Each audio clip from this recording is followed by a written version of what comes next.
Hello friends, welcome back to my YouTube channel Harish pharmacy पाठशाला। तो आइए आज हम शेड्यूल H1 के बारे में डिस्कस करने वाले हैं।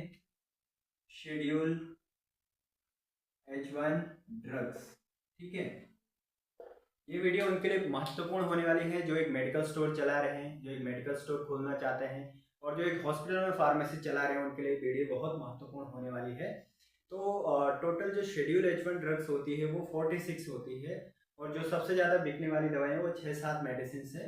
और शेड्यूल H1 ड्रग्स होती क्या है, ठीक है, इनको शेड्यूल H1 कैटेगरी में क्यों रखा गया है। शेड्यूल H1 ड्रग्स वो है जो हम डॉक्टर के प्रेस्क्रिप्शन के बिना उनको हम दे नहीं सकते, ठीक है। इसमें चेतावनी होती है कैसे लेनी होती है। विदाउट डॉक्टर के प्रेस्क्रिप्शन से लेने से, अपने आप लेने से आपको हार्मफुल इफेक्ट भी हो सकता है, आपको हानि भी हो सकती है। तो इसके लिए क्या है, शेड्यूल H1 ड्रग्स जो होते हैं जैसे बेच रहे हैं हम, ठीक है, तो उसका एक रजिस्टर भी मेंटेन करना रहता है, ठीक है।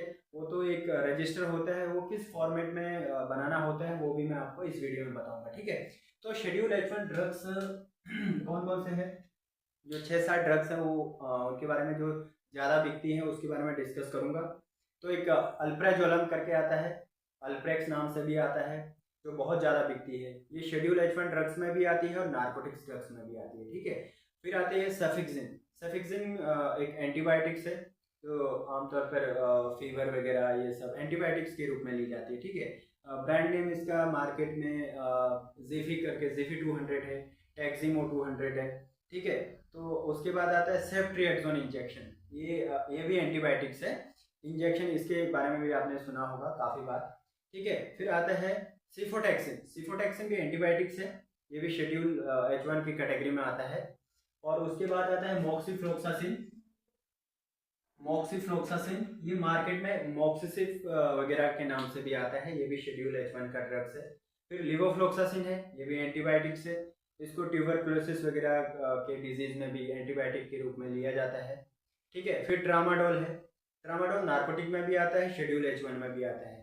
ये एक हाईली पेन जब होता है तो उसमें भी लिया जाता है, ठीक है।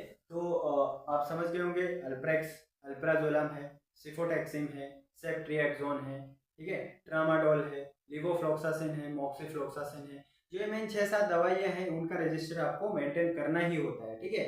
तो इसका जो रजिस्टर होता है उसका फॉर्मेट किस तरह से होता है वो भी मैं आपको बताता हूँ। देखिए, पहले आता है सीरियल नंबर, सीरियल नंबर 1 2 3 ऐसे डालेंगे आप। फिर आता है डेट, जिस डेट में आप सेल कर रहे हो, ठीक है। फिर आता है नेम ऑफ डॉक्टर, ठीक है, डॉक्टर का नेम, जिस डॉक्टर ने प्रेस्क्राइब किया है। फिर आता है रजिस्ट्रेशन नंबर, जिस डॉक्टर ने प्रेस्क्राइब किया है उस डॉक्टर का एरिया, उस डॉक्टर का रजिस्ट्रेशन नंबर वो लिखना होता है। फिर आता है नेम ऑफ पेशेंट, यानी कि जिस पेशेंट को आपने सेल किया है उस पेशेंट का नाम और उसका डिटेल्स। और आता है उसके बाद ड्रग्स नेम, ब्रांड नेम आएगा इसमें, जो ब्रांड आपने सेल किया है, ठीक है, उसका नाम आएगा। फिर आता है बैच नंबर, उस ड्रग का बैच नंबर आएगा, ठीक है। फिर आता है एक्सपायरी डेट, उस ड्रग्स जो आपने मेडिसिन दी है उसकी एक्सपायरी। फिर आती है क्वांटिटी, आपने पेशेंट को कितनी क्वांटिटी में सेल किया है, ठीक है। फिर आता है बिल नंबर, जो आपने इनवॉइस जनरेट किया है, बिल जनरेट किया है, उसका नंबर यहाँ पे आएगा। तो इस तरह से आप उस रजिस्टर का फॉर्मेट बना सकते हैं, ठीक है। फिर आप कॉलम डाल के उसमें लिख सकते हैं उस ड्रग्स की डिटेल, ठीक है। तो जो 46 H1 ड्रग्स आते हैं तो उनकी उसका एक मैं शॉर्ट वीडियो डालूंगा, जिसके आप स्क्रीनशॉट लेके या फिर अपनी डायरी वगैरह में नोट करके आप उसको पढ़ सकते हैं, ठीक है।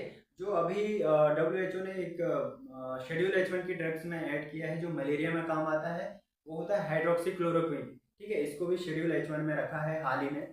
तो आज का वीडियो इतना ही, धन्यवाद।